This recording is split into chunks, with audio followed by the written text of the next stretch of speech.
नमस्कार.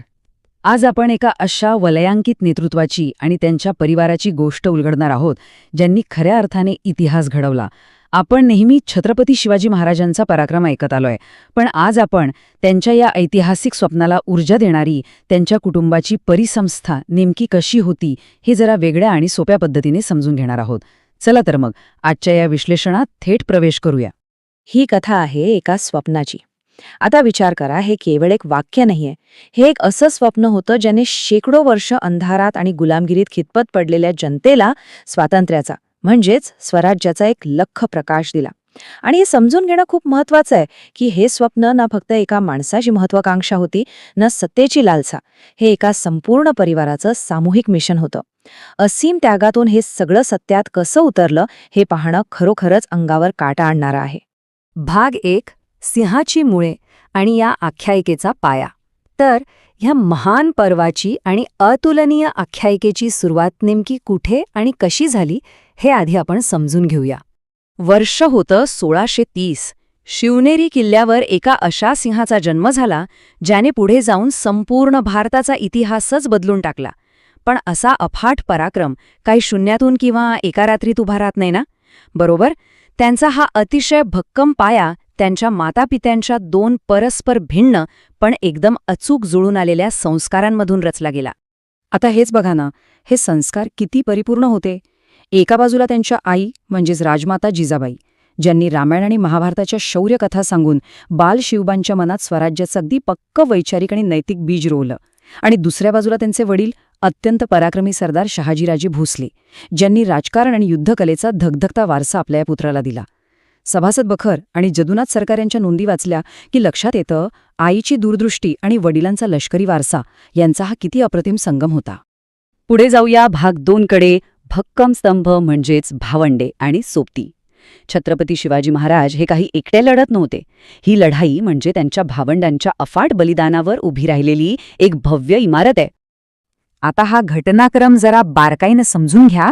1630 मध्ये आपण शिवनेरीवर महाराजांचा जन्म पाहिला, पण तुम्हाला माहिती आहे का, याच काळात त्यांचे मोठे भाऊ संभाजी शहाजी भोसले हे कर्नाटकात अत्यंत शौर्याने लढत होते. कनकगिरीच्या युद्धात त्यांनी स्वराज्यासाठी वीरमरण पत्करलं. खूप मोठा त्याग होता हा.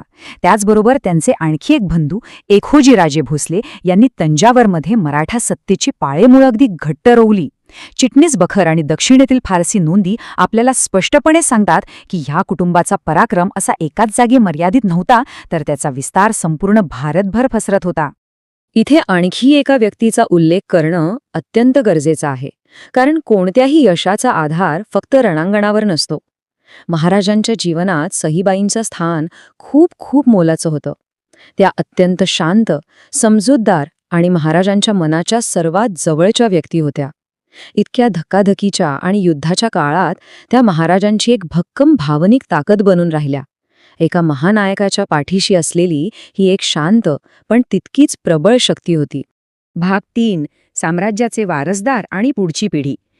आता स्वराज्य स्थापन करणं जितकं कठीण होतं ना, त्याहून कैक पटीने ते टिकवणं आव्हानात्मक होतं. ही प्रज्वलित केलेली मशाल पुढच्या पिढीने कशी नेली ते आपण पाहूया. स्वराज्याचे दुसरे छत्रपती संभाजी महाराज ते फक्त एक धाडसी आणि निडर योद्धाच नव्हते, तर एक महान आणि अभ्यासू विद्वानही होते. बाबासाहेब पुरंदरेंसारख्या दिग्गज इतिहासकारांनी त्यांच्या या असीम धैर्याचं वर्णन केलंय. विचार करा, अत्यंत कठीण आणि जीवघेण्या प्रसंगातही त्यांनी औरंगजेबासमोर कधीही मान झुकवली नाही. हा जो लढाऊ बाणा होता ना, तो त्यांना याच परिवाराकडून आणि छत्रपती शिवाजी महाराजांकडूनच मिळाला होता. आणि हो, या संपूर्ण प्रवासात आपण स्त्रियांचं आणि नंतरच्या वारसदारांचं योगदान तर अजिबातच विसरू शकत नाही. ज्यावेळी स्वराज्यावर सर्वात मोठं संकट आलं, सगळीकडे अंधार वाटत होता, त्यावेळी सोयराबाई आणि त्यानंतर छत्रपती राजाराम महाराज यांनी अत्यंत खंबीरपणे परिस्थिती हाताळली. त्या प्रचंड अस्थिर काळातही त्यांनी स्वराज्याचं रक्षण केलं आणि हे स्वप्न जिवंत ठेवलं. भाग 4. अंतिम ध्येय आणि नेतृत्वाचे धडे. आता या सगळ्या अफाट संघर्षाचं अंतिम ध्येय तरी काय होतं? आजच्या काळात आपल्याला यातून कोणता नेतृत्वाचा धडा मिळतो? हिंदवी स्वराज्य म्हणजे नेमकं काय होतं? ते काय फक्त एखाद्या कुटुंबाचं राज्य होतं की सत्ता प्रस्थापित करायचं साधन? अजिबात नाही. ते एक मिशन होतं, एक अतिशय सखोल आणि उच्च ध्येय. सर्वांनी मिळून रयतेसाठी पाहिलेलं ते एक अखंड आणि चिरंतन स्वप्न होतं. स्वार्थाच्या पार पलीकडे गेलेलं असे हे एक महान ध्येय होतं. मग स्वाभाविकच आपल्यासमोर एक प्रश्न उभा राहतो. एक खरा राजा नक्की कशासाठी जगतो? सत्तेसाठी, संपत्तीसाठी की स्वतःच्या अहंकारासाठी?